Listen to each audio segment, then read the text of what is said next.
ಒಂದೇ ಕಾರಲ್ಲಿ 10 ಜನ ಕುಳಿತಿದ್ದರು. ನೋಡು, ನಿನ್ನ ಅಲ್ಲಿಗೆ ಕಳಿಸೋದು ಅಷ್ಟೇ ನನ್ನ ಕೆಲಸ. ಅಲ್ಲಿ ಹೋಗಿ ಅದೇಗೆ ಬದುಕ್ತೀಯೋ ಅದು ನಿಂಗೆ ಬಿಟ್ಟಿದ್ದು. ಅಲ್ಲದೆ ಅಲ್ಲಿ ಏನಾದರೂ ಕಿತಾಪತಿ ಮಾಡಿ ನನ್ನ ಹೆಸರು ಹೊರಗೆ ಬಂದು ನಿನ್ನ ಜೀವ ಹಾರಿ ಹೋಗುತ್ತೆ. ಇಲ್ಲ ಗುರುವೆ, ಇನ್ಮೇಲೆ ಈ ಊರಲ್ಲಿ ಈ ರುದ್ರ ಇದ್ದ ಅನ್ನೋದೇ ಯಾರಿಗೂ ನೆನಪಿರೋದಿಲ್ಲ.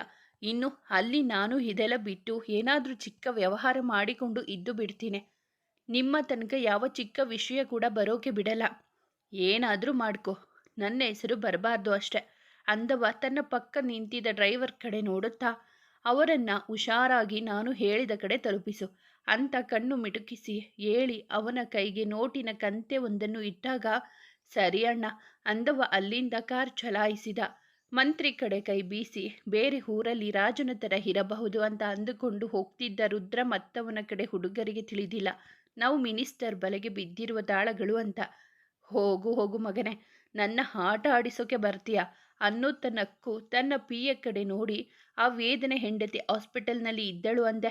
ಏನಾದರೂ ವಿಷಯ ಗೊತ್ತಾಯ್ತಾ? ಇನ್ನೂ ಏನೂ ತಿಳಿದಿಲ್ಲ ಸರ್. ಅಲ್ಲಿ DCP ಇರೋದಕ್ಕೆ ಪೊಲೀಸ್ನವರೆಲ್ಲ ಹಾಸ್ಪಿಟಲ್ ಸುತ್ತ ಇದ್ದಾರೆ. ನಮ್ಮವರು ಒಳಗೆ ಹೋದರೆ ಡೌಟ್ ಬರುತ್ತೆ ಅಂತ ಹೋಗಬೇಡಿ ಅಂದೆ. ಸರಿ ಬಿಡು, ಇವನ ಕತೆ ಇವತ್ತಿಗೆ ಮುಗಿಯಿತು. ಇನ್ನು ಆ DCP ಇವಾಗ ಆಗಿರೋ ಆಘಾತದಿಂದ ಹೊರಗೆ ಬರೋದ್ರೊಳಗೆ ಅವನನ್ನು ಎತ್ತಂಗಡಿ ಮಾಡಿಸಿದ್ರೆ ಅಲ್ಲಿಗೆ ನನಗೆ ಯಾರ ಕಾಟವೂ ಇರಲ್ಲ ಅಂದುಕೊಂಡು ನಗುತ್ತಾ ಅಲ್ಲಿಂದ ಒಳಗೆ ನಡೆದಿದ್ದ. ಸಂಜೆ ಮಬ್ಬು ಸಮಯ ಎಲ್ಲೆಡೆ ಕತ್ತಲು ಆವರಿಸುತ್ತಾ ಇತ್ತು. ವೇದನ ಮುದ್ದು ಮಡದಿ ನಿಧಾನಕ್ಕೆ ಕಣ್ಣು ತೆರೆದು ಸುತ್ತ ನೋಡಲು ಅಲ್ಲಿದ್ದ ನರ್ಸ್ ಅವಳನ್ನು ನೋಡಿ ತೆಳುವಾಗಿ ನಕ್ಕು ಮಾತಾಡಿಸಿ ಚೆಕ್ ಮಾಡಿ ಹೊರಗೆ ನಡೆದಳು ಡಾಕ್ಟರನ್ನು ಕರೆದುಕೊಂಡು ಬರಲು. ಹೊರಗೆ ಕುಳಿತಿದ್ದ ಬಿಂದು ನೋಡಿ ಅವರಿಗೆ ಎಚ್ಚರ ಆಗಿದೆ ಎಂದು ಹೇಳಿ ಅಲ್ಲಿಂದ ನಡೆದರು.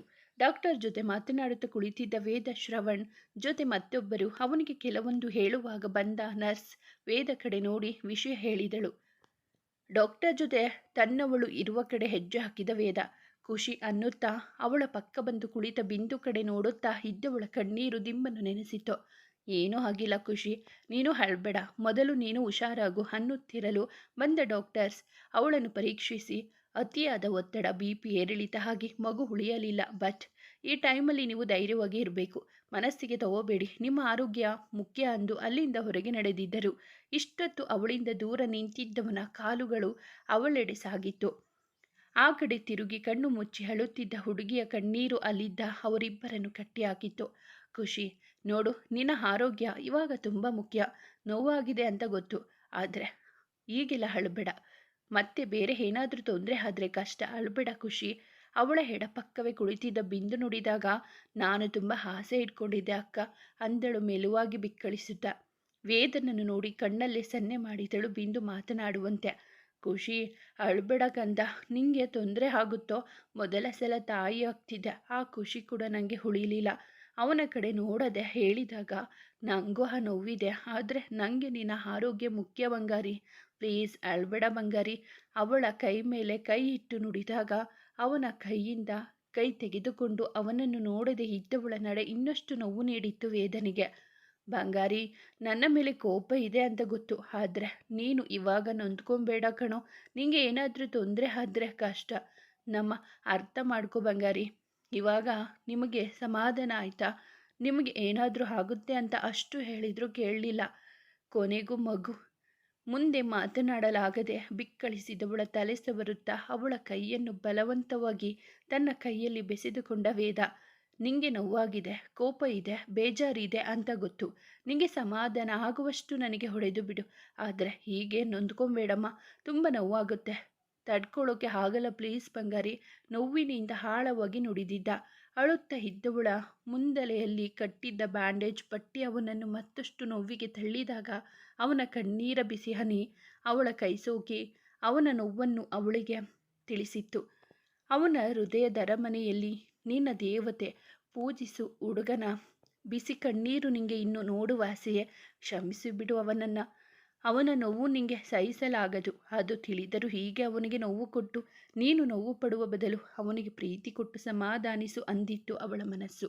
ಅವನ ಕಡೆ ನೋಡಿದಾಗ ಬರ್ತಿದ್ದ ಕಣ್ಣುಗಳಲ್ಲಿ ನೀರು ತುಂಬಿಕೊಂಡು ಅವಳನ್ನೇ ನೋಡುತ್ತಿದ್ದವನ ನೋಟ ಅವಳಿಗೆ ಏನು ಹೇಳಬೇಕು ಎಂದು ತಿಳಿಯದಂತೆ ಮಾಡಿತು. ವೇದ ಅನ್ನುತ್ತಾ ಅವನ ಕೈಗಳು ಕಣ್ಣಿಗೆ ಒತ್ತಿಕೊಂಡು ಅತ್ತವಳ ಕಣ್ಣೀರು ನುಡಿದಿದ್ದು ಮಾತೃತ್ವವನ್ನು ಕಳೆದುಕೊಂಡೆ ಅನ್ನುವ ನೋವಿನ ಪದಗಳನ್ನು. ನನಗೆ ತುಂಬ ನೋವಾಗ್ತಿದೆ ಅಂದವಳ ಕಣ್ಣುಗಳನ್ನು ಮೃದುವಾಗಿ ಒರೆಸುತ್ತಾ, ಸಾರಿ ಬಂಗಾರಿ, ಇಷ್ಟೆಲ್ಲ ಆಗೋಕೆ ನಾನೇ ಕಾರಣ. ನಾನು ನಿನ್ನ ಮಾತು ಕೇಳಬೇಕಿತ್ತು. ಅದಕ್ಕೆ ಏನಾದರೂ ಶಿಕ್ಷೆ ಕೊಡು. ಆದರೆ ಹೀಗೆ ನೋವಿನಿಂದ ಕಣ್ಣೀರು ಹಾಕ್ಬೇಡ. ಅದನ್ನು ನೋಡೋಕೆ ಆಗಲ್ಲ. ನಿನ್ನಿಂದ ದೂರ ಇರೋದಿಲ್ಲ ಪ್ಲೀಸ್ ಬಂಗಾರಿ. ಅಂದು ಸ್ವಲ್ಪ ಅಳುವನ್ನು ನೋವನ್ನು ತಡೆದುಕೊಳ್ಳುತ್ತಾ ನುಡಿದಾಗ ಅವಳ ಕಣ್ಣುಗಳನ್ನು ಕೆನ್ನೆ ಮೇಲೆ ಹರಿದಿದ್ದ ಕಣ್ಣೀರನ್ನು ಒರೆಸುತ್ತಾ ಕೂದಲನ್ನು ಸರಿಸಿ ಅವಳ ಬಲಗೆನ್ನೆಯ ಮೇಲೆ ಮೃದುವಾಗಿ ಮುತ್ತಿಟ್ಟಿದ್ದ. ಸದ್ಯ ಖುಷಿ, ನೀನು ಹುಷಾರಾದೆ ಅಲ್ವಾ? ಅದೇ ಮುಖ್ಯ. ನಿನ್ನ ಗಂಡನ ಕಣ್ಣೀರು ನೋಡೋಕೆ ಆಗ್ತಿರಲಿಲ್ಲ. ಖುಷಿ, ಮಗು ಇಲ್ಲ ಅನ್ನೋದು ನೋವಿನ ವಿಷಯನೇ. ಆದರೆ ಅದನ್ನೇ ನೆನೆಸಿಕೊಂಡು ಅಳಬೇಡ. ಮತ್ತೆ ನಿಂಗೆ ಏನಾದರೂ ತೊಂದರೆ ಆಗ್ಬೋದು. ನೋಡಿ, ಇಬ್ಬರು ಕೋಪ ಹಠ ಬಿಟ್ಟು ಇನ್ಮೇಲಾದರೂ ತಾಳ್ಮೆ ವಹಿಸಿ ಮನಸ್ಸು ಬಿಚ್ಚಿ ಮಾತಾಡಿ. ಈ ಥರ ಸಮಸ್ಯೆ ಎಳೆದುಕೊಳ್ಳಬೇಡಿ, ಆಯಿತಾ? ಮುಂದೆ ಇನ್ನೂ ಒಳ್ಳೆ ಜೀವನ ನಿಮ್ಮ ಕೈಯಲ್ಲಿದೆ. ಇವಾಗ ಕೈತಪ್ಪಿ ಹೋದ ನಿಮ್ಮ ಮಗು ಮುಂದಿನ ದಿನದಲ್ಲಿ ನಿಮ್ಮ ಮಡಿಲು ಸೇರುತ್ತೆ. ಅದನ್ನು ಆಗ ಜೋಪಾನ ಮಾಡಿ. ಇವಾಗ ಮತ್ತೆ ಹಳೆಯದನ್ನೇ ನೆನೆಸ್ಕೊಂಡು ಕಣ್ಣೀರು ಹಾಕೋದು ಕಡಿಮೆ ಮಾಡಿ. ಅಂದ ಇಬ್ಬರನ್ನು ನೋಡುತ್ತಾ ಅಲ್ಲಿಂದ ಹೊರಗೆ ನಡೆದಳು ಬಿಂದು, ಇಬ್ಬರನ್ನು ಬಿಟ್ಟು. ಸಾರಿ ಬಂಗಾರಿ, ಅವಳ ಮುಂಗೈಗೆ ಮುತ್ತಿಟ್ಟು ನುಡಿದಾಗ ಅವಳ ಕಣ್ಣಂಚಿನಿಂದ ನೀರು ಕೆಳಗೆ ಜಾರಿತು. ನೀವು ಇನ್ನೂ ಹೀಗೆ ಇದ್ದೀರಾ? ಅವನ ಅಸ್ತವ್ಯಸ್ತ ಬಟ್ಟೆ ನೋಡಿ ನುಡಿದವಳ ಕಣ್ಣು ಒರೆಸಿ ನಿಧಾನಕ್ಕೆ ಅವಳ ತಲೆ ಕೂದಲನ್ನು ಸರಿಸುತ್ತಾ, ನಿನ್ನ ನೋಡಿ ಮಾತಾಡೋವರೆಗೂ ನನಗೆ ಏನು ಬೇಡವಾಗಿತ್ತು ಬಂಗಾರಿ. ಕ್ಷಮಿಸು ಬಿಡೋ ನನ್ನ ಪ್ಲೀಸ್. ಮತ್ತೆ ನನ್ನ ಇನ್ನು ಯಾವತ್ತೂ ಬಿಟ್ಟು ಎಲ್ಲಿಗೂ ಹೋಗಬೇಡಮ್ಮ. ಎಲ್ಲಿಗೂ ಹೋಗಲ್ಲ ವೇದ. ಮಲಗಿದ್ದವಳ ನುಡಿ ಪಕ್ಕ ಕುಳಿತವನ ಮನಸ್ಸಿನ ಭಾರವನ್ನು ಕಡಿಮೆ ಮಾಡಿತ್ತು. ಅವನ ಕೈಯನ್ನು ಬಲವಾಗಿ ಹಿಡಿದು ಕಣ್ಣು ತುಂಬಿಕೊಂಡವಳ ಕೈಗೆ ಮತ್ತೆ ಮತ್ತೆ ಮುತ್ತಿಟ್ಟು ಪದೇ ಪದೇ ಸಾರಿ ಕೇಳುತ್ತಲೇ ಅವಳ ಸನಿಹವೇ ಕುಳಿತಿದ್ದ ವೇದ. ಇಬ್ಬರ ಪ್ರೀತಿ ಕಡಿಮೆ ಇಲ್ಲ. ಇಬ್ಬರ ಹಠ ಕೋಪಕ್ಕಿಂತ ಜಾಸ್ತಿ. ಒಬ್ಬರನ್ನೊಬ್ಬರು ಪ್ರೀತಿಸುವ ಆ ರೀತಿಗೆ, ಆ ಪರಿಗೆ ದೇವರು ಕೂಡ ಸೋಲಬೇಕು. ರಾತ್ರಿ ಆದರೂ ಅವಳ ಜೊತೆಯೇ ತನ್ನ ಅಂಗೈಯಲ್ಲಿ ಅವಳ ಕೈ ಸೇರಿಸಿ ಬೆಚ್ಚಗೆ ಹಿಡಿದು ಕುಳಿತಿದ್ದ ವೇದ. ಅವಳಾಗಲೇ ಮಲಗಿದ್ದಳು. ಅವಳ ಮುಖ ನೋಡುತ್ತಾ ಯೋಚಿಸುತ್ತಾ ಮನಸ್ಸಲ್ಲೇ ಗಟ್ಟಿ ನಿರ್ಧಾರ ಮಾಡಿಕೊಂಡವನ ಕಣ್ಣುಗಳು ತುಂಬಿ ಬಂದಿದ್ದವು. ಅದರಲ್ಲಿ ಕಳೆದು ಹೋಗಿದ್ದವನನ್ನು ಎಚ್ಚರಿಸಿದ್ದು ಬಿಂದು. ಜೊತೆ ಒಳಗೆ ಬಂದ ಅವನ ಅಮ್ಮ ತಮ್ಮಂದಿರು.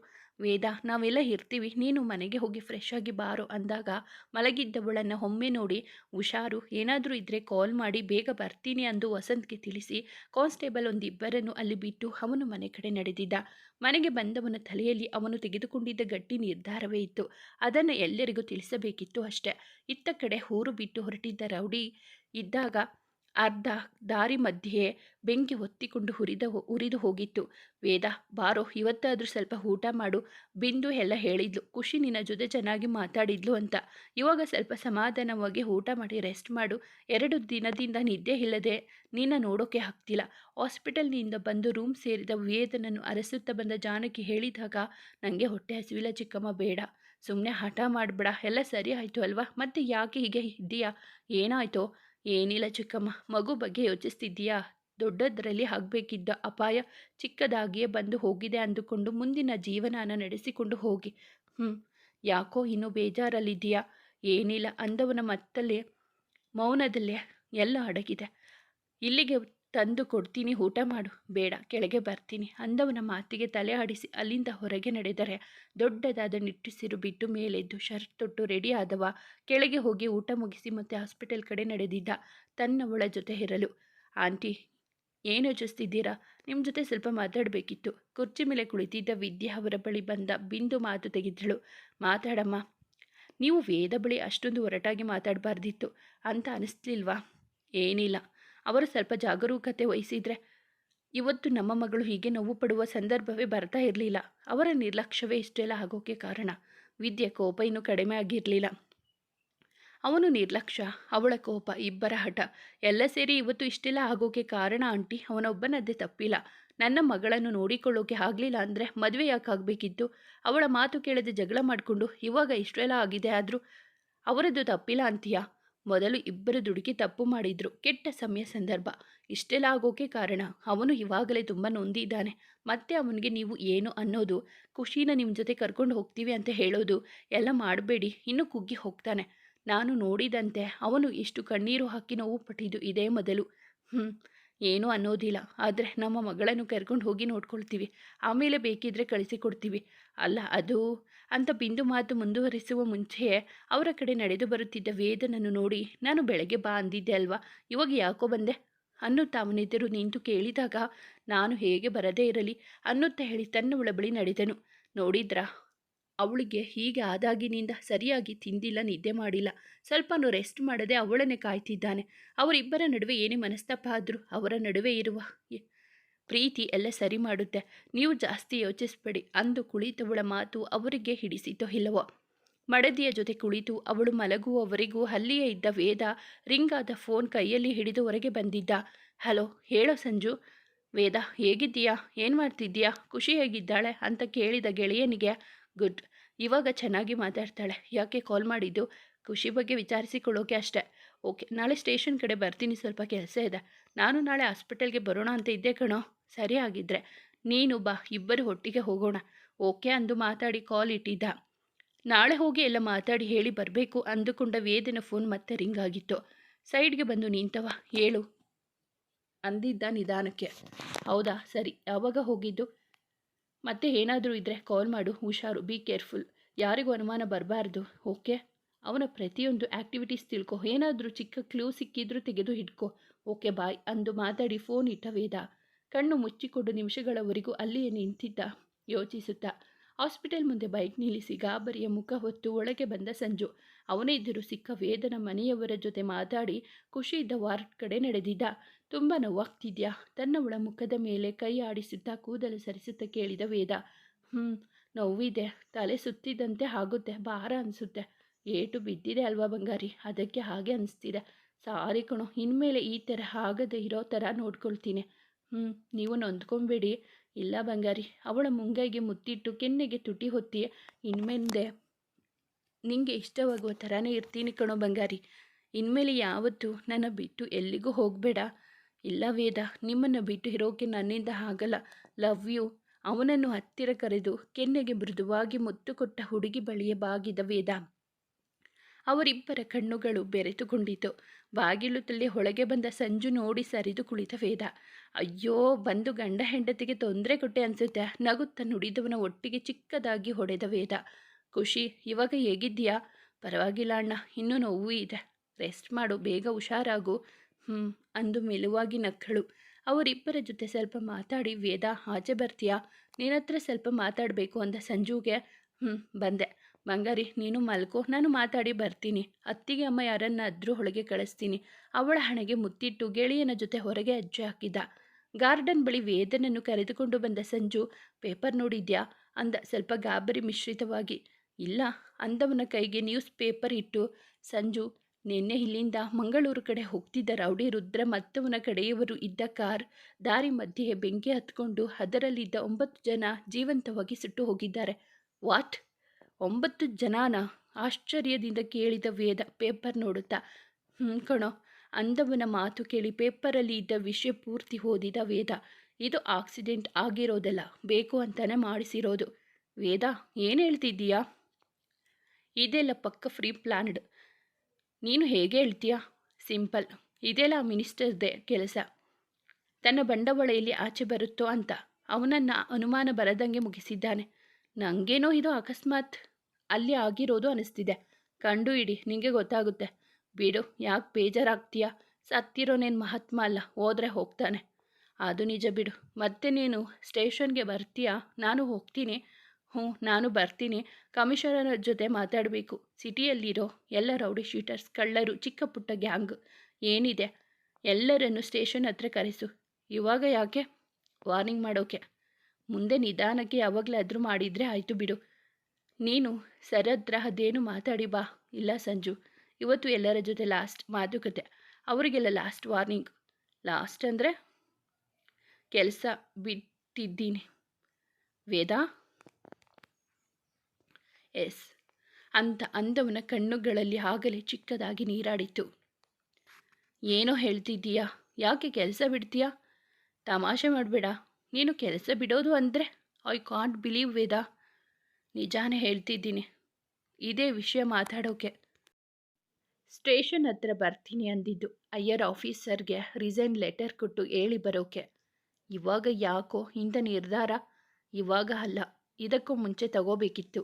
ಆದರೆ ನನ್ನ ಕೆಲಸದ ಮೇಲಿನ ನಿಷ್ಠೆ, ಆಸೆ ಅದೆಲ್ಲ ನನ್ನ ಕಟ್ಟಿ ಹಾಕಿದ್ದಕ್ಕೆ ತಡ ಆಯಿತು. ಜಸ್ಟ್ ಶಟಪ್ ವೇದ. ನಿಂಗೆ ಕೆಲಸ ಅಂದರೆ ಎಷ್ಟು ಇಷ್ಟ ಅಂತ ಎಲ್ಲರಿಗೂ ಗೊತ್ತು. ಅದರಲ್ಲಿ ಚಿಕ್ಕ ಪುಟ್ಟ ತೊಂದರೆ ಆಗುತ್ತೆ ಅಂತ ಕೆಲಸ ಬಿಡ್ತೀನಿ ಅಂತಿದ್ದೀಯಾ? ಯಾವುದೋ ಚಿಕ್ಕ ತೊಂದರೆ ಹೆಚ್ಚು ಕಡಿಮೆ ಆಗಿದ್ದಿದ್ರೆ ನನ್ನವಳ ಪ್ರಾಣನೇ ಹೋಗಿರೋದು. ಅದನ್ನು ನೆನೆಸಿಕೊಂಡ್ರೆ ಈಗಲೂ ಕಾಲಲ್ಲಿ ನಡುಕ ಬರುತ್ತೆ ಗೊತ್ತಾ? ಅಲ್ಲ ಕಣೋ, ಇನ್ಮೇಲೆ ಆ ಥರ ಎಲ್ಲ ಆಗಲ್ಲ. ಆ ರೌಡಿ ಇಲ್ಲ ಅಲ್ವಾ ತೊಂದರೆ ಕೊಡೋಕೆ. ಇಷ್ಟು ದಿನ ನನ್ನ ಆಸೆಯಂತೆ ನಡ್ಕೊಳ್ತಿದ್ದೆ ಸಂಜು. ಆದರೆ ಇನ್ಮುಂದೆ ನನ್ನವರ ಆಸೆಯಂತೆ ಇರ್ತೀನಿ. ಅವರ ಮಾತಿಗೆ ಬೆಲೆ ಕೊಟ್ಟು ಅವರು ಹೇಳಿದಂತೆ ಕೇಳ್ತೀನಿ. ಅಮ್ಮ ಖುಷಿ ಕೆಲಸ ಬಿಡು ಅಂತ ಹೇಳುವಾಗ ನನಗೆ ಅವರ ಮಾತಿಗೆ ಕೋಪ ಬರ್ತಿತ್ತು. ಆದರೆ ಇವತ್ತು ಅವರ ಮಾತು ಕೇಳಬೇಕಿತ್ತು ಅಂತ ಅನಿಸ್ತಿದೆ. ಇವಾಗ ಖುಷಿ ಹುಷಾರಾಗಿದ್ದಾಳೆ ಅಲ್ವಾ? ಅವಳು ಹುಷಾರಾಗಿದ್ದಾಳೆ ಅಂತಾನೆ ನಾನು ಕೆಲಸ ಬಿಡ್ತಿರೋದು. ಅಕಸ್ಮಾತ್ ಅವಳಿಗೆ ಏನಾದರೂ ಆಗಿದ್ದಿದ್ರೆ ನಾನು ಬದುಕ್ತಾನೇ ಇರಲಿಲ್ಲ. ವೇದ, ನಿಜ ಕಣೋ, ಅವಳನ್ನು ಒಂದಿನ ಬಿಟ್ಟು ಇರೋದಕ್ಕೆ ಪ್ರಾಣ ಹೋದಷ್ಟು ನೋವಾಗುತ್ತೆ. ಇನ್ನು ಅವಳಿಲ್ಲದ ದಿನಗಳು ನನಗೆ ಕಲ್ಪಿಸಿಕೊಳ್ಳೋಕ್ಕೂ ಆಗಲ್ಲ. ನನಗೆ ಮತ್ತೆ ರಿಸ್ಕ್ ಬೇಡ. ನನ್ನವಳ ಜೊತೆ, ಮನೆಯವರ ಜೊತೆ ಅವರ ಇಷ್ಟದಂತೆ ಆರಾಮಾಗಿ ಇದ್ದು ಬಿಡ್ತೀನಿ. ನಿಮಗೆ ಕೆಲಸ ಬಿಡೋದು ಸುಲಭ ಮಾತಲ್ಲ ಅಂತ ನನಗೆ ಅರ್ಥ ಆಗುತ್ತೆ. ಆದರೆ ಇನ್ನೊಮ್ಮೆ ಯೋಚಿಸು. ತುಂಬ ಯೋಚಿಸಿ ಈ ನಿರ್ಧಾರ ಮಾಡಿರೋದು. ನೀನು ಕೆಲಸ ಬಿಡ್ತೀನಿ ಅಂದರೆ ನಾನು ಬಿಡ್ತೀನಿ. ಹೇ ಯಾಕೋ, ಇಬ್ಬರು ಒಟ್ಟಿಗೆ ಕೆಲಸಕ್ಕೆ ಬಂದಿದ್ದು. ನೀನೇ ಇಲ್ಲ ಅಂದರೆ ನಾನು ಹೇಗೆ ಕೆಲಸ ಮಾಡಲಿ? ಅದಕ್ಕೆ ಬೇಡ ಸಂಜು, ನೀನು ಕಂಟಿನ್ಯೂ ಮಾಡು. ನಂದು ತುಂಬ ರಿಸ್ಕಿ ಆಗಿತ್ತು, ಅದಕ್ಕೆ ನಿರ್ಧಾರ ಅಷ್ಟೆ. ನನಗೆ ಏನು ತಿಳಿತಾ ಇಲ್ಲ ಕಣೋ, ಮುಂದೆ ತಿಳಿಯುತ್ತೆ ಬಿಡು. ಸರಿ, ನಾನು ಹೋಗ್ತೀನಿ. ನಾನು ನಿನ್ನ ಜೊತೆ ಬರ್ತೀನಿ. ಪ್ಲೀಸ್ ಇನ್ನೊಮ್ಮೆ ಯೋಚಿಸು ವೇದ. ತುಂಬ ಯೋಚಿಸಿಯೇ ಹೇಳ್ತಿರೋದು. ಒಳಗೆ ಹೇಳಿ ಬರ್ತೀನಿ ಇರು, ಹೋಗೋಣ ಅಂದು ಒಳಗೆ ನಡೆದವನೇ ಮಲಗಿದ್ದ ತನ್ನವಳ ಮುಖ ನೋಡಿ ತನ್ನ ಅಮ್ಮ ಅತ್ತಿಗೆಗೆ ಸ್ವಲ್ಪ ಕೆಲಸ ಇದೆ, ಹೋಗಿ ಬರ್ತೀನಿ ಅಂದು ಹೇಳಿ ಸಂಜು ಜೊತೆ ಕಮಿಷನರ್ ಆಫೀಸ್ ಕಡೆ ನಡೆದಿದ್ದ. ಅಣ್ಣ, ನೀವು ಹೇಳಿದಂತೆ ಆಗಿದೆ. ಕಾರಲ್ಲಿ ಇದ್ದವರೆಲ್ಲ ಸತ್ತು ಹೋಗಿದ್ದಾರೆ. ನಾನು ಹೇಳಿದ್ದಲ್ವಾ, ಆಗಲೇಬೇಕು. ಡೆಡ್ ಬಾಡಿಗಳ ಗುರುತು ಸಿಕ್ಕಿಲ್ಲ, ಹಾಗೆ ಆಗಿದೆ. ಅದರ 9 ಜನ ಸಾವು ಅಂತ ಕೊಟ್ಟಿದ್ದಾರೆ. ನಮ್ಮ ಕಡೆಯವನು ತಪ್ಪಿಸಿಕೊಂಡಿರಬೇಕು. ಅವನಿಂದ ಏನಾದರೂ ಮತ್ತೆ ಕಾಲ್ ಬಂದರೆ ಇನ್ನೂ ಸ್ವಲ್ಪ ದುಡ್ಡು ಕೊಟ್ಟು ಬಿಡು. ಸರಿ ಅಣ್ಣ. ಆ DCPಗೆ ಒಂದು ಗತಿ ಕಾಣಿಸಿದರೆ ನನಗೆ ಇರೋ ಎಲ್ಲ ವೈರಿಗಳು ಇಲ್ಲದಂಗೆ ಹಾಕ್ತಾರೆ ಅಂದು ಕೆಟ್ಟದಾಗಿ ನಗುತ್ತಾ ಹೇಳಿದವನೇ ಅಲ್ಲಿಂದ ನಡೆದಿದ್ದ. ಮಾಡಿದ ಪಾಪ ನಮ್ಮ ಗಣನೆಗೆ ಇಲ್ಲದಿದ್ದರೂ ಎಲ್ಲದರ ಲೆಕ್ಕವನ್ನು ಭಗವಂತ ಬರೆದಿಟ್ಟುಕೊಂಡಿರುತ್ತಾನೆ. ಅವನು ವಾಪಸ್ ಕೊಟ್ಟಾಗ ಪಡೆಯುವ ನಮಗೆ ಅದರ ತೀವ್ರತೆ ಸಹಿಸುವ ಶಕ್ತಿ ಇರಬೇಕು ಅಷ್ಟೆ. ನೀವು ಏನು ಹೇಳಿದರೂ ನಾನು ಮಾತ್ರ ಒಪ್ಪಿಕೊಳ್ಳೋದಿಲ್ಲ ಮಿಸ್ಟರ್ ವೇದಾಂತ್. ನಿಮ್ಮಂಥ ದಕ್ಷ ಅಧಿಕಾರಿ ನಮ್ಮ ಡಿಪಾರ್ಟ್ಮೆಂಟ್ಗೆ ತುಂಬ ಅವಶ್ಯಕತೆ ಇದೆ. ಪ್ಲೀಸ್ ರಿಸೈನ್ ಎಲ್ಲ ಕೊಡಬೇಡಿ. ಸಾರಿ ಸರ್, ನಿಮಗೆ ಸಹ ಗೊತ್ತಿದೆ ನಾನು ಯಾಕೆ ಹೇಳ್ತಿದ್ದೀನಿ ಅಂತ. ಗೊತ್ತು, ಅದಕ್ಕೆ ಅದರ ವಿರುದ್ಧ ತನಿಖೆ ಶುರು ಮಾಡಿ. ತೊಂದರೆ ಕೊಟ್ಟವರನ್ನು ಒಳಗೆ ಹಾಕಿ. ಅದು ಬಿಟ್ಟು ನೀವು, ನನ್ನ ಮನೆಯವರಿಗೆ ಕೆಲಸ ಅಷ್ಟು ಇಷ್ಟ ಇಲ್ಲ ಸರ್. ನೀವು ಏನು ಹೇಳಿದ್ರು ನಾನು ಒಪ್ಪಿಕೊಳ್ಳೋದಿಲ್ಲ. ಇನ್ನೊಮ್ಮೆ ಯೋಚಿಸಿ. ನಿಮ್ಮಂಥ ನಿಷ್ಠಾವಂತ ಅಧಿಕಾರಿಯನ್ನು ನಾವು ಕಳೆದುಕೊಳ್ಳೋದಿಲ್ಲ. ಅಲ್ಲ ಸರ್, ತುಂಬ ತೊಂದರೆ ಆಗಿತ್ತು. ಸ್ವಲ್ಪ ಯಾಮಾರಿದ್ರು ನನ್ನ ಹೆಂಡತಿ ಜೀವಕ್ಕೆ ಆಪತ್ತು ಆಗಿತ್ತು. ಅದು ನಿಮಗೂ ಗೊತ್ತಿದೆ. ನೀವು ಬೇಕಿದ್ದರೆ ಒಂದು ಲಾಂಗ್ ಲೀವ್ ತಗೊಳ್ಳಿ. ನಿಮಗೆ ಇಷ್ಟ ಆದಾಗ ಕೆಲಸಕ್ಕೆ ಬನ್ನಿ, ಆದರೆ ಕೆಲಸ ಬಿಡುವ ಮಾತು ಬೇಡ. Sir, no Vedant, please take your own time. ಇನ್ನೊಮ್ಮೆ ಯೋಚಿಸಿ ಆಮೇಲೆ ಹೇಳಿ. ಆ್ಯಂಡ್ ಇವಾಗ ಹೇಗಿದ್ದಾರೆ ನಿಮ್ಮ ವೈಫ್? Better sir. ಕೇಳಿದೆ ಅಂತ ಹೇಳಿ. ಓಕೆ ಸರ್ ಅಂದವ ಅಲ್ಲಿಂದ ಹೊರಗೆ ಬಂದಿದ್ದ. ನೋಡಿದ್ಯಾ, ಸರ್ ಕೂಡ ನಿನ್ನ ರಿಸೈನ್ ಒಪ್ಪಿಕೊಳ್ಳಲಿಲ್ಲ. ಒಪ್ಪಿದ್ರು ಒಪ್ಪದೇ ಇದ್ರು ನಾಳೆ ಅಫಿಷಿಯಲ್ ಆಗಿ ಅನೌನ್ಸ್ ಮಾಡ್ತೀನಿ. ಸಂಜೆ ಸಿಟಿಯಲ್ಲಿ ಎಲ್ಲ ರೌಡಿಗಳು ಸ್ಟೇಷನ್ ಹತ್ರ ಬರೋಕೆ ಹೇಳು. ಸ್ವಲ್ಪ ಟೈಮ್ ತಗೋ ವೇದ, ಇನ್ನೊಮ್ಮೆ ಥಿಂಕ್ ಮಾಡೋ, ಮುಂದೆ ನೋಡೋಣ ಅಂದವನೇ ಬೈಕ್ ಸ್ಟಾರ್ಟ್ ಮಾಡಿ ಅಲ್ಲಿಂದ ನಡೆದಿದ್ದ. ಅಂದುಕೊಂಡ ಸಂಜು ತನ್ನ ಬೈಕ್ ಏರಿ ಕೆಲಸಕ್ಕೆ ನಡೆದಿದ್ದ. ಬೈಕ್ ಅಲ್ಲಿಗೆ ಬರುತ್ತಿದ್ದ ವೇದನಿಗೆ ಕಣ್ಣುಗಳು ತುಂಬಿ ಬರುತ್ತಿತ್ತು. ಅದೆಷ್ಟು ಆಸೆಯಿಂದ ಈ ಕೆಲಸ ಪಡೆದುಕೊಂಡಿದ್ದ. ಅದರಲ್ಲಿ ಅಷ್ಟು ನಿಷ್ಠೆ ಪ್ರಾಮಾಣಿಕತೆಯಿಂದ ಕೆಲಸ ಮಾಡಿ ಒಳ್ಳೆ ಹೆಸರು ಪಡೆದಿದ್ದ. ವೇದ ಅಂದರೆ ಎಂಥ ರೌಡಿ ಆದರೂ ಅವನಲ್ಲಿ ಭಯ ಹುಟ್ಟಿಕೊಳ್ಳುವಂಥ ಗಟ್ಟಿ ಗುಂಡಿಗೆ ಹುಡುಗನಿಗೆ ಕೆಲಸವೇ ಮುಖ್ಯವಾಗಿತ್ತು. ಆದರೆ ಯಾವಾಗ ತನ್ನ ಉಸಿರೇ ಆಗಿರುವ ಮಡದಿಯನ್ನು ರಕ್ತದ ಮಡುವಿನಲ್ಲಿ ನೋಡಿದನೋ ಅಂದೇ ಅವನ ತಲೆಯಲ್ಲಿ ಕೆಲಸ ಬಿಡುವ ಯೋಚನೆ ಬೇರೂರಿತ್ತು. ಅದರ ಬಗ್ಗೆ ಯೋಚಿಸಿ ಹಾಸ್ಪಿಟಲ್ ಮುಂದೆ ಬಂದು ನಿಂತವನಿಗೆ ಪೂರ್ಣಿ ಜೊತೆ ಬಂದ ರಿಷಿ ಸಿಕ್ಕಿದ್ದ.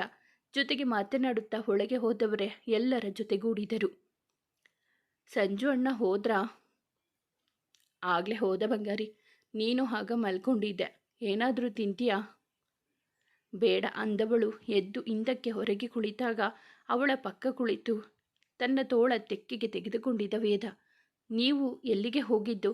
ಸ್ವಲ್ಪ ಕೆಲಸ ಇತ್ತು. ಯಾಕೆ ಡಲ್ ಆಗಿದ್ದೀರಾ? ಏನಾಯಿತು? ಏನಿಲ್ಲಮ್ಮ. ಸುಳ್ಳು. ಏನೋ ವಿಷಯ ಇದೆ, ಹೇಳಿ ಏನಾಯಿತು?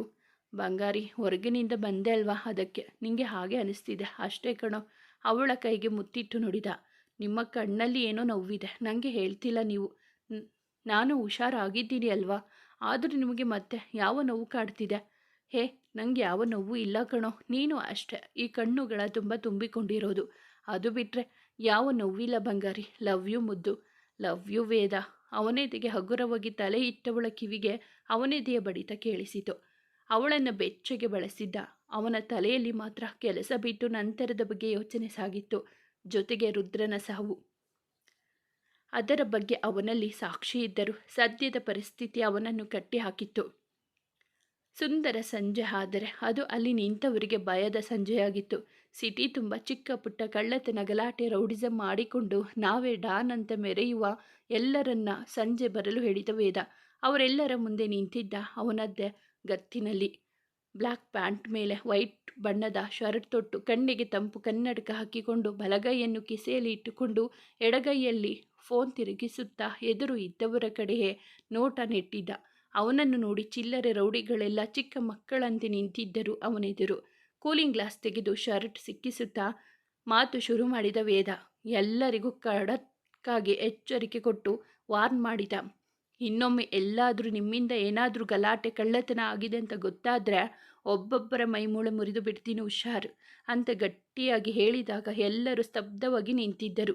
ಮತ್ತೊಂದಿಷ್ಟು ಹೇಳಿ ಅವರನ್ನು ಕಳಿಸಿ ಒಳಗೆ ಬಂದವನು ಹಿಂದೆ ಬಂದ ಅವನ ಡಿಪಾರ್ಟ್ಮೆಂಟ್ ಕಡೆ ನೋಡುತ್ತಾ ಅಲ್ಲಿದ್ದಕ್ಕೆ ಟೇಬಲ್ ಮೇಲೆ ಕುಳಿತವನೇ ಅವರನ್ನು ಕುರಿತು ಮಾತಾಡಿ ಅವರಿಗೂ ಚಿಕ್ಕದಾಗಿ ವಾರ್ನ್ ಕೊಟ್ಟ. ವೇದನನ್ನೇ ತದೇಕ ಚಿತ್ತವಾಗಿ ನೋಡುತ್ತಿದ್ದವರಿಗೆ, ಯಾಕೆ ಎಲ್ಲ ಹಾಗೆ ನೋಡ್ತಿದ್ದೀರಾ?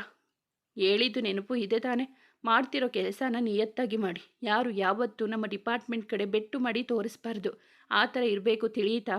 ಎಸ್ ಸರ್ ಅಂತ ಸಲ್ಯೂಟ್ ಮಾಡಿ ನಿಂತವರು ಎದುರು ಬಂದು ನಿಂತವನೇ, ಇನ್ಮೇಲೆ ನಿಮ್ಮನ್ನೆಲ್ಲ ತುಂಬ ಮಿಸ್ ಮಾಡ್ಕೊಳ್ತೀನಿ.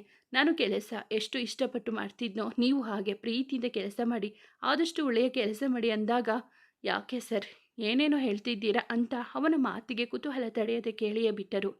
ನಾನು ಕೆಲಸಕ್ಕೆ ರಿಸೈನ್ ಮಾಡ್ತಿದ್ದೀನಿ ಅದಕ್ಕೆ ಅಂದಾಗ ಸಂಜು ಒಬ್ಬನನ್ನು ಬಿಟ್ಟು ಎಲ್ಲರಿಗೂ ಶಾಕ್ ಆಗಿತ್ತು. ಸರ್ ಅಂತ ಹೇಳುತ್ತಿದ್ದವರನ್ನು ತಡೆದು, ನನ್ನ ವೈಯಕ್ತಿಕ ಕಾರಣಕ್ಕೆ ನಾನು ರಿಸೈನ್ ಮಾಡಬೇಕು ಅಂತ ಡಿಸೈಡ್ ಮಾಡಿದ್ದೀನಿ. ಕಮಿಷನರ್ ಹತ್ತಿರ ಕೂಡ ಮಾತನಾಡಿದ್ದೀನಿ. 2 ದಿನದಲ್ಲಿ ಎಲ್ಲ ಕ್ಲಿಯರ್ ಮಾಡಿಕೊಂಡು ಹೋಗ್ತೀನಿ ಅಂದಾಗ ಎಲ್ಲರ ಮುಖದಲ್ಲೂ ಬೇಸರ ಮನೆ ಮಾಡಿತ್ತು. ಎಲ್ಲರಿಗೂ ಇನ್ನೊಮ್ಮೆ ತಿಳಿಸಿ ಸಂಜು ಜೊತೆ ಹೊರಗೆ ಬಂದ ವೇದ. ಸದ್ಯಕ್ಕೆ ಈ ವಿಷಯ ಯಾರಿಗೂ ತಿಳಿಯೋದು ಬೇಡ ಅನ್ನುತ್ತಾ ಹೊರಗೆ ನಡೆದರು ವೇದ ಸಂಜು. ಡಿಪಾರ್ಟ್ಮೆಂಟ್ ಅಲ್ಲಿಯೇ ಹಣಕ್ಕಾಗಿ ಇಲ್ಲಿನ ವಿಚಾರವನ್ನೆಲ್ಲ ಮಿನಿಸ್ಟರ್ಗೆ ತಿಳಿಸುತ್ತಿದ್ದ. ಮಿನಿಸ್ಟರ್ PAಗೆ ಕಾಲ್ ಮಾಡಿ ವಿಷಯ ಮುಟ್ಟಿಸಿದ. ಸಂಜು, ಕಾರ್ತಿ ಹತ್ರ ನಾನು ಮಾತಾಡ್ತೀನಿ ಬಿಡು, ನೀನು ಒಂದಿನ ಯಾರಿಗೂ ಇವಾಗಲೇ ಏನು ಹೇಳಬೇಡ ಅಂದು ಮಾತಾಡಿ ತನ್ನ ಬೈಕೇರಿ ನಡೆದಿದ್ದ ವೇದ. ಇವನು ಒಂದು ಸಲ ಡಿಸೈಡ್ ಮಾಡಿದರೆ ಬದಲಾಗಿಸೋದು ತುಂಬ ಕಷ್ಟ. ಏನು ಮಾಡೋದು? ಇವನು ಕೆಲಸ ಬಿಡದಂತೆ ಏನಾದರೂ ಮಾಡಬೇಕು, ಏನು ಮಾಡಲಿ ಅಂತ ಯೋಚಿಸುತ್ತಾ ನಿಂತವನಿಗೆ ಖುಷಿ ಕಣ್ಮುಂದೆ ಬಂದಳು. ಅವಳಿಗೆ ಇವನು ಈ ಕೆಲಸ ಮಾಡೋದು ಇಷ್ಟ ಇರಲಿಲ್ಲ. ಇವಾಗ ಯಾಕೆ ಬಿಡೋದು ಬೇಡ ಅಂತ ಹೇಳ್ತಾಳೆ? ಅವಳ ಖುಷಿಗೋಸ್ಕರ ಬಿಡ್ತಿದ್ದಾನೆ ಅಂತ ಗೊತ್ತಾದರೆ ಇನ್ನೂ ಖುಷಿ ಪಡ್ತಾಳೆ ಅಷ್ಟೆ ಅಂತ ಅಂದುಕೊಳ್ಳುತ್ತಾ ಒಳಗೆ ನಡೆದಿದ್ದ. ಮುಂದುವರಿಯುವುದು. ಸ್ನೇಹಿತರೆ, ಈ ಕತೆ ನಿಮಗೆ ಇಷ್ಟವಾಗಿದ್ದರೆ ದಯವಿಟ್ಟು ಒಂದು ಲೈಕ್ ಮಾಡಿ, ನಮ್ಮ ಚಾನಲನ್ನು ಸಬ್ಸ್ಕ್ರೈಬ್ ಆಗಿ, ಪಕ್ಕದಲ್ಲಿರುವ ಬೆಲ್ ಬಟನ್ ಕ್ಲಿಕ್ ಮಾಡಿ, ನಿಮ್ಮ ಫ್ರೆಂಡ್ಸ್ ಆ್ಯಂಡ್ ಫ್ಯಾಮಿಲಿಗೆ ಈ ಕಥೆಯನ್ನು ಶೇರ್ ಮಾಡಿ. ನಿಮ್ಮ ಅನಿಸಿಕೆ, ಅಭಿಪ್ರಾಯವನ್ನು ಕಾಮೆಂಟಲ್ಲಿ ತಿಳಿಸಿ. ಕಥೆಯನ್ನು ಕೇಳಿದ್ದಕ್ಕಾಗಿ ಧನ್ಯವಾದಗಳು.